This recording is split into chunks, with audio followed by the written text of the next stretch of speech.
Earlier historical books by William Kelly. 2 Kings chapters 3-9. However, the next chapter, 2 Kings 3, brings us at once into earthly circumstances. Now Jehoram the son of Ahab began to reign over Israel in Samaria the 18th year of Jehoshaphat king of Judah. There was no doubt a painful state of things most offensive to God. Not that the king of Judah was not pious, but that his testimony was ruined by his alliance with the kingdom of Israel. Accordingly, then, we find there is great weakness here, though God deals in nothing but tender mercy and goodness. The king of Moab provokes a rebellion against the king of Israel, and Jehoram goes to put it down. He calls upon Jehoshaphat to fulfill his treaty obligations, and, with the king of Edom, goes against the refractory king of Moab. But they come into difficulties. They are in danger of being themselves overthrown. Alas, said the king of Moab, after they had been for some time without water and food for the cattle, alas, that Jehovah has called these three kings together, to deliver them into the hand of Moab. Jehoshaphat knew better. Is there not here a prophet of Jehovah, says he, that we may inquire of Jehovah by him? And one of them tells him of Elisha. Jehoshaphat at once recognized him. He knows that the word of Jehovah is with him. So they go down to him, and Elisha says to the king of Israel, What have I to do with thee? Get thee to the prophets of thy father and to the prophets of thy mother. And the king of Israel said to him, Nay, for Jehovah has called these three kings together to deliver them into the hand of Moab. False confidence soon yields to real despair, but faith can be calm and wait upon God. And Elisha said, As Jehovah lives before whom I stand, surely were it not that I regard the presence of Jehoshaphat the king of Judah, I would not look toward thee, nor see thee. There is no doubt in this a rebuke, and a stern one, but we shall find that the action of the prophet is full of grace. But now bring me a minstrel. He felt, as it were, that he was out of tune with his proper ministry.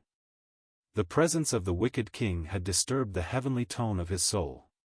Bring me a minstrel. And it came to pass, when the minstrel played, that the hand of Jehovah came upon him. And he said, Thus says Jehovah, Make this valley full of ditches. For thus says Jehovah, Ye shall not see wind, neither shall ye see rain, yet that valley shall be filled with water, that ye may drink, both ye and your cattle and your beasts. And this is but a light thing in the sight of Jehovah, he will deliver the Moabites also into your hand. Thus an answer of mercy comes instead of judgment. And it came to pass in the morning, when the meat offering was offered, that behold there came water by the way of Edom, and the country was filled with water. This very thing misleads the Moabites, for they fancy it is blood. And they rose up early in the morning and the sun shone upon the waters, and the Moabites saw the water on the other side as red as blood, for God was pleased that so it should appear. And they said, This is blood, the kings are surely slain, and they have smitten one another, now therefore Moab to the spoil. They were caught in their own trap. But when they came to the camp of Israel, the Israelites rode up and smote the Moabites, so that they fled before them, but they went forward smiting the Moabites even in their country. And they beat down the cities, and on every good piece of land cast every man his stone, and filled it, and they stopped all the wells of water, and felled all the good trees, only in Kirharaseth left they the stones thereof, howbeit the slingers went about and smote it. And when the king of Moab saw that the battle was too sore for him, he took with him 700 men that drew swords, to break through even to the king of Edom, but they could not. The defeat not only was immediate but hopeless, so much so that the king was guilty of an act that filled the people of Edom with indignation against Israel. For he took his eldest son that should have reigned in his stead and offered him for a burnt offering upon the wall. And there was great indignation against Israel, and they departed from him. This then was another signal manifestation of the mercy that God had caused to shine through Elisha. But we find further in the next chapter, 2 Kings 4, and in a very beautiful way, not in these outward events that the world calls great, but in that which in my judgment is a still more blessed pledge, a witness of the real greatness of God. The greatness of God is far more shown in his care for souls, for individuals, and in his ability to think of the least want and of the least necessity of his people. Now there cried a certain woman of the wives of the sons of the prophets to Elisha, Thy servant my husband is dead, and thou knowest that thy servant did fear Jehovah, and the creditor is come to take to him my 2 sons as bondmen. Elisha asked her what she wished him to do, and what she had in the house. And she said, Thine handmaid has not anything in the house, save a pot of oil. Now it is according to what we can receive that God loves to bless us. Go, borrow thee, says he, vessels abroad of all thy neighbors, even empty vessels, borrow not a few. And when thou art come in, thou shalt shut the door upon thee and upon thy sons, and shalt pour out into all those vessels, and thou shalt set aside that which is full. So she went from him and shut the door upon her and upon her sons, who brought the vessels to her, and she poured out. And it came to pass, when the vessels were full, that she said to her son, Bring me yet a vessel. And he said to her, There is not a vessel more. And the oil stayed. It is only so that the blessing stays.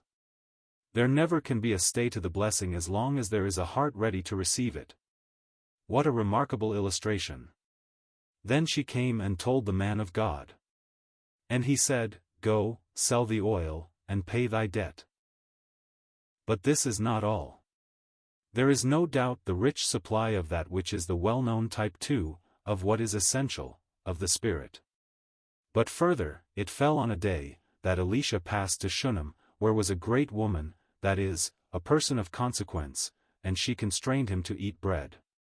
And so it was, that as oft as he passed by, he turned in thither to eat bread, for Elisha was not as Elijah. Elijah was more after the pattern of John the Baptist, who repelled the advances of men, who rebuked, if he came across those who were in exalted station but living to dishonor God. Elisha, on the contrary, was a witness of grace, and he therefore does not turn away from the habitations of men into the desert, but could, as we see, pass in to eat bread with this Shunammite. And she said to her husband, Behold now, I perceive that this is an holy man of God, which passes by us continually. Let us make a little chamber, I pray thee, on the wall, and let us set for him there a bed, and a table, and a stool, and a candlestick, and it shall be when he comes to us, that he shall turn in thither. So on one day that he was there, he bethought him of a return of love for the love that was shown to him. And he called the Shunammite, and when she stood before him, he said to her, Behold, thou hast been careful for us with all this care, what is to be done for thee? Wouldst thou be spoken for to the king or to the captain of the host? We can hardly conceive such an inquiry from Elijah. It was perfectly in keeping with Elisha, and I am anxious to bring out strongly the contrast between this twofold ministry. And she answered, I dwell among mine own people. She was right, she was content, and godliness with contentment is great gain. He said to Gehazi, What then is to be done for her? And Gehazi answered, Verily she has no child and her husband is old. And he said, Call her. And when he had called her, she stood in the door. And he said, About this season, according to the time of life, thou shalt embrace a son. And she said, Nay, my lord, thou man of God, do not lie to thine handmaid, but so it was according to the word of the prophet. Yet in this world, even the mercies and the gifts of God are not without deep trial, and so it was that the Shunammite's son, for the more that he was loved and valued as the gift of God, most especially by his mother, sorrow was her portion, was taken sick, comes home to his mother and dies. And she went up and laid him on the bed of the man of God and shut the door upon him and went out. And she called to her husband and said, Send me, I pray thee, one of the young men, and one of the asses, that I may run to the man of God and come again. The husband, little knowing what was the matter, wonders, but the point is yielded, and she sets out and comes in full haste to Mount Carmel. And the man of God, seeing her afar off, remarks upon it to his servant Gehazi. And when she came to him she caught him by the feet, so that the servant wished to repel her. But the prophet knew right well that there was some worthy cause for an action so peculiar. "Her soul is vexed within her," said he most surely, "and Jehovah has hid it from me, even the one that was the witness of grace none the less." Then she said, "Did I desire a son, O my Lord? Did I not say, do not deceive me?" He understands. He says to Gehazi, "Gird up thy loins, and take my staff in thine hand and go thy way." He was to go peremptorily, heeding no one, saluting no one. He had his mission to lay the prophet's staff upon the face of the child. This would not satisfy the faith of the mother. The staff would not do. The prophet, and nothing else than the prophet, must go. She said, "As Jehovah lives, and as thy soul lives, I will not leave thee." And he arose and followed her. So here again was another test of faith, and she was right. And Gehazi passed on before them, and laid the staff upon the face of the child, but there was neither voice nor hearing. Yes, she was right. Wherefore he went again to meet him, and told him saying, "The child is not awaked." And when Elisha was come into the house, behold, the child was dead, and laid upon his bed. He went in therefore, and shut the door upon them twain, and prayed to Jehovah. And he went up and lay upon the child, and put his mouth upon his mouth, and his eyes upon his eyes, and his hands upon his hands, and he stretched himself upon the child, and the flesh of the child waxed warm.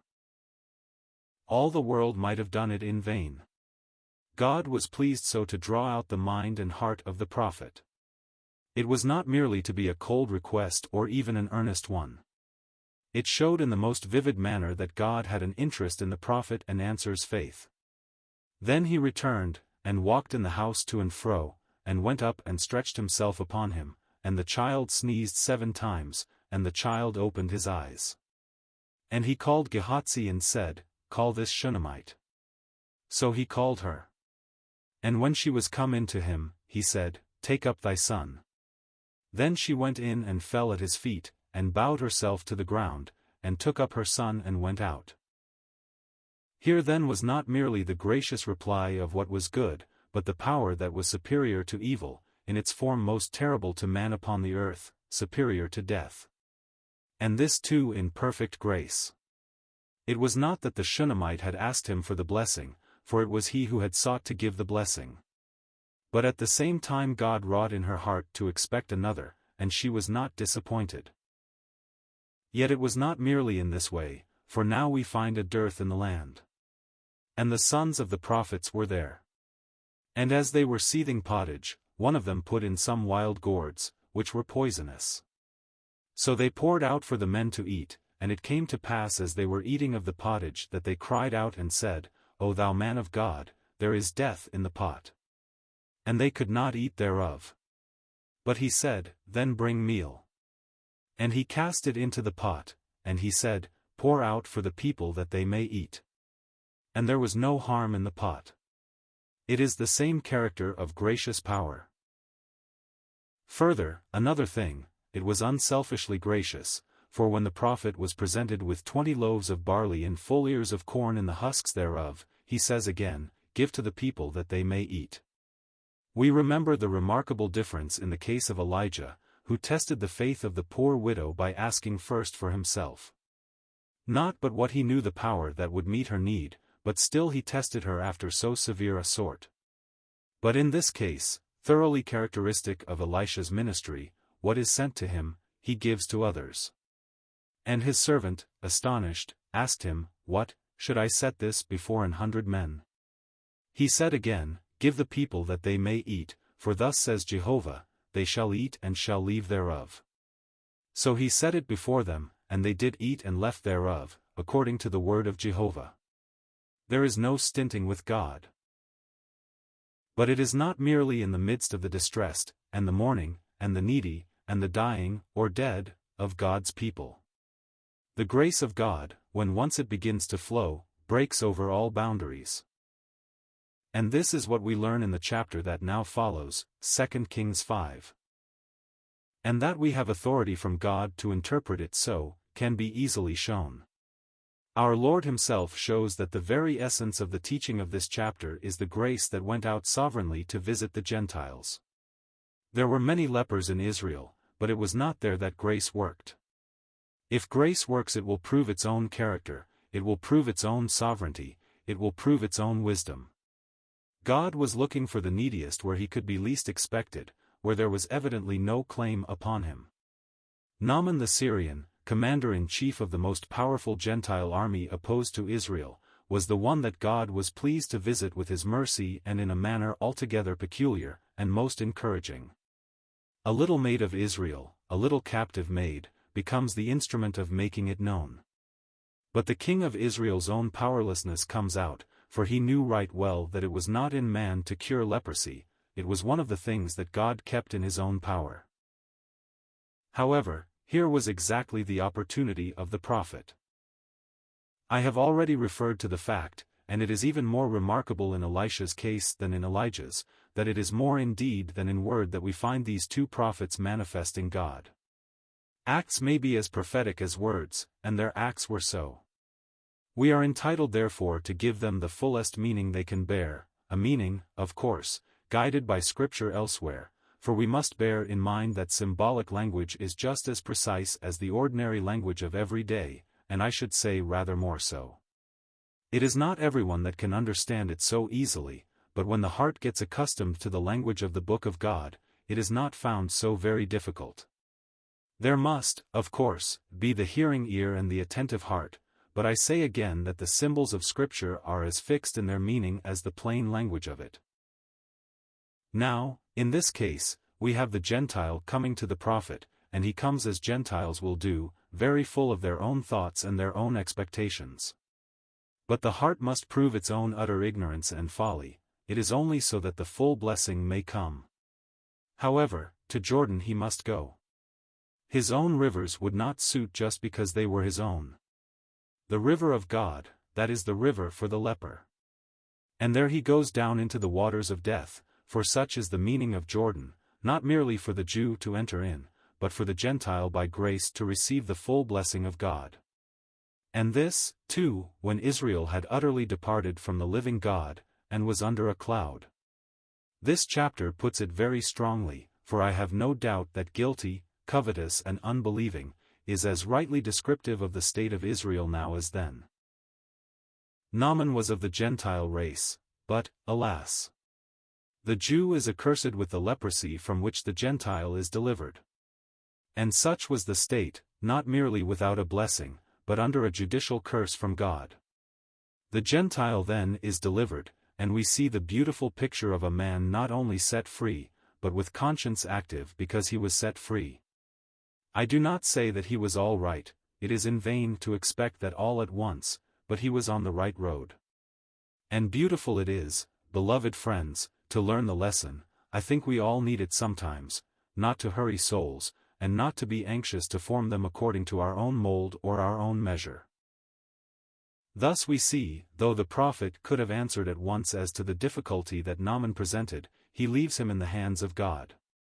He had done that which ought well to awaken and exercise the conscience of the Gentile. He would rather leave him than give him premature knowledge. There is nothing that often more stifles the divine life. When people want to use their little well, they should be disciplined in the right use of the little they know already. This was the case then with Naaman. Gehazi, alas, disappears, he has gone out from the presence of God as Israel is now, as it were, gone out from God's presence. In the next scene, 2 Kings 6, we have Elisha still in the same career of grace. The sons of the prophets find the place where they dwell is too strait for them, and they say, "Let us go to Jordan," and there they take beams, and so on, for the construction of their large dwellings. But as one was felling a beam, the axe head fell into the water. And he cried, and said, "Alas, master! For it was borrowed." Now here again we see the same thing. It is not reprimand. No doubt there was carelessness, but it is the grace that can meet every need, the little just as much as the great.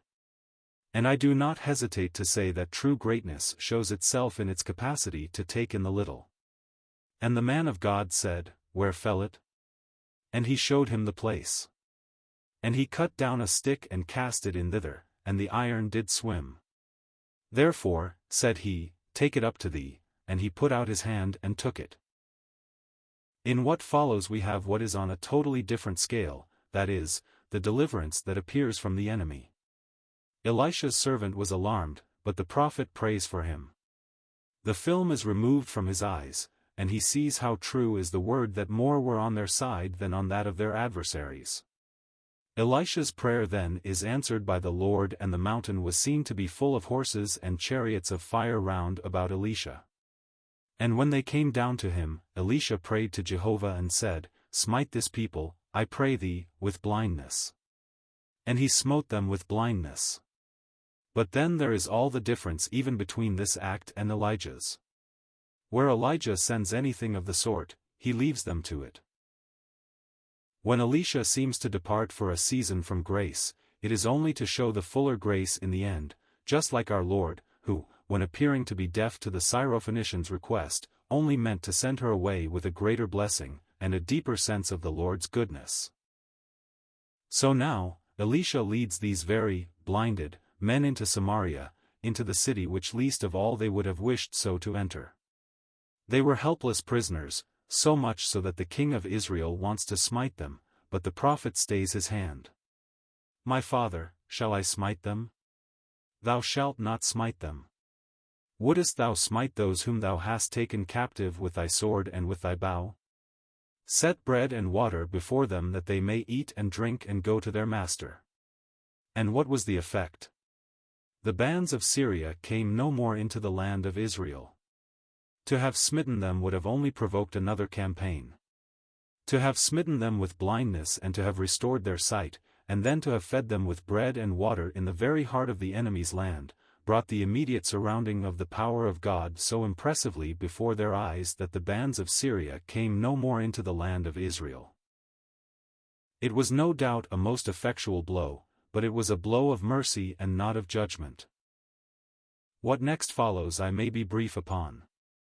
We are all more or less familiar, no doubt, with the great famine in Samaria, and how the Lord changed everything, and changed so surprisingly, and by such simple means. The distress was excessive. The king of Israel was most helpless, and all was in confusion. And as the king of Israel was passing by upon the wall, there cried a woman to him saying, Help, my lord, O king. And he said, If Jehovah do not help thee, whence shall I help thee? And she answered, This woman said to me, Give thy son that we may eat him today, and we will eat my son tomorrow.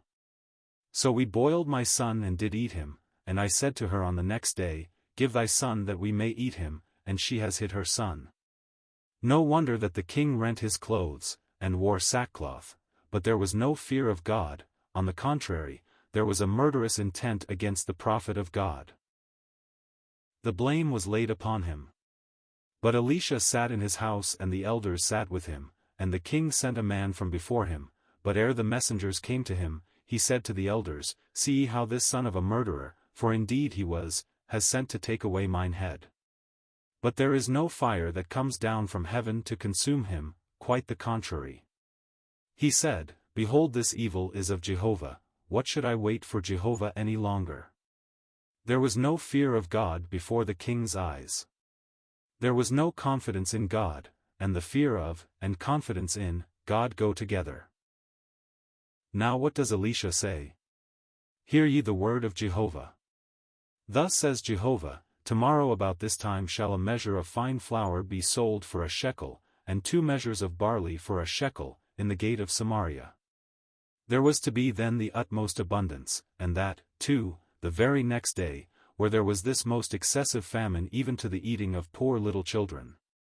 We can understand how that unbelieving Lord should challenge the word of the prophet and say, Behold, if Jehovah would make windows in heaven, might this thing be?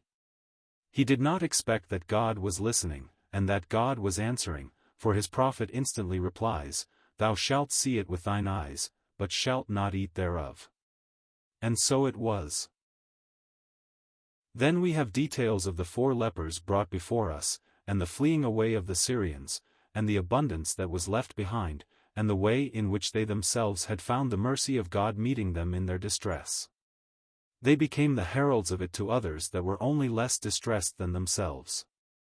Thus was the word accomplished, and there was abundance of food for the people. The word was fulfilled to the letter, but not yet was the ministry of Elisha exhausted. For in the next chapter, 2 Kings 8, he goes and says to the woman whose son he had restored to life, Arise, and go thou and thy household, and sojourn wheresoever thou canst sojourn. What was he going to do? To inflict a famine upon the land? Nay.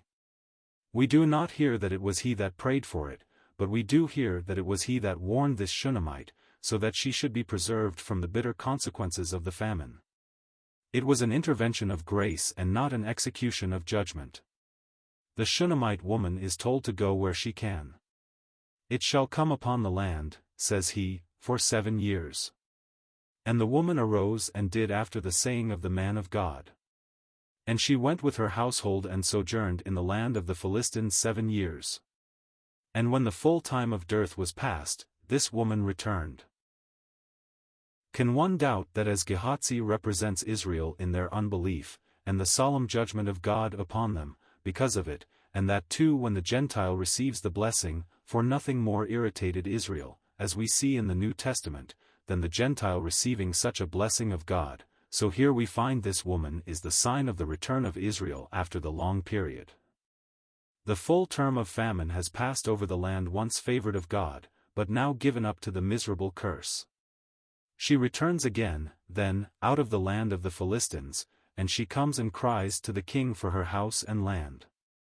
And the king was talking at that very moment with Gehazi, or what remained of this miserable man, of the wonders he had once seen, but no longer had an active personal interest in. And this is all that poor Israel can do. This is all that Gehazi does in the courts of the king. So the Jew may talk of his traditional glory, but he has got none now. All that he can have now is to his shame. He is a wanderer and a vagabond on the face of the earth. No matter what he may be, such as an Israelite now. He is under the very badge of shame. He carries on his brow his sentence as a wanderer and a leper before God. But there are bright hopes for Israel, and to Israel they will surely come. Not to this generation, the generation that cast out the Lord and has continued in its unbelief, it will still come under the desperate judgments of God. But there is a generation to come. I believe therefore that as Gehazi is the type of this generation, the woman now returning after the 7 years is the type of the generation to come. And she has all restored to her, and the fruits of the field. She not merely enters upon her land intact, but all that she should have had during the long 7 years is all given back, for the Lord will repay with interest all that is due to Israel. And what will he not count due when he is pleased to take up the cause of his ancient people? Thus, then, we have Elisha still in the activity of grace. And he comes to Damascus, and there he acts more strictly as a prophet than we have usually seen him, though I do not doubt that all was prophetic. All his actions were prophetic, as I have been endeavoring a little to show you here. And Elisha tells Hazael, in answer to the request of the king of Syria, that his master was to die, but that there was no necessity that he should die. Alas! He was to die by the treacherous hand of man, and the man was there. It was none other than this Hazael. Elisha said to him, Go, say to him, Thou mayest certainly recover, howbeit Jehovah has showed me that he shall surely die. This was a riddle. And he settled his countenance steadfastly, until he was ashamed. For deep thoughts passed in the prophet's mind as he looked upon the face of the murderer in prospect. And the man of God wept. Well he might as he thought of such ways upon earth. And Hazael said, Why weeps my lord? And he answered, Because I know the evil that thou wilt do to the children of Israel. And Hazael said, But what? Is thy servant a dog that he should do this great thing? And Elisha answered, Jehovah has showed me that thou shalt be king over Syria. And so it came to pass. And the chapter pursues the public events of the kingdom, on which I need not dwell more than just to finish the story of Elisha. But in 2 Kings 9, Elisha again is found. He called one of the children of the prophets and said to him, Gird up thy loins and take this box of oil in thine hand and go to Ramoth-Gilead. And when thou comest thither, look out there Jehu the son of Jehoshaphat the son of Nimshi and go in and make him arise up from among his brethren. And so it was done. The young man went and anointed him for his work. He gives him his terrible commission, and Jehu does not fail of accomplishing it, the commission of destroying, cutting off from Ahab every male. And I will make the house of Ahab like the house of Jeroboam the son of Nebat and like the house of Baasha the son of Ahijah. And the dogs shall eat Jezebel in the portion of Jezreel, the portion of sin, of covetousness and blood. But here I must close for the present.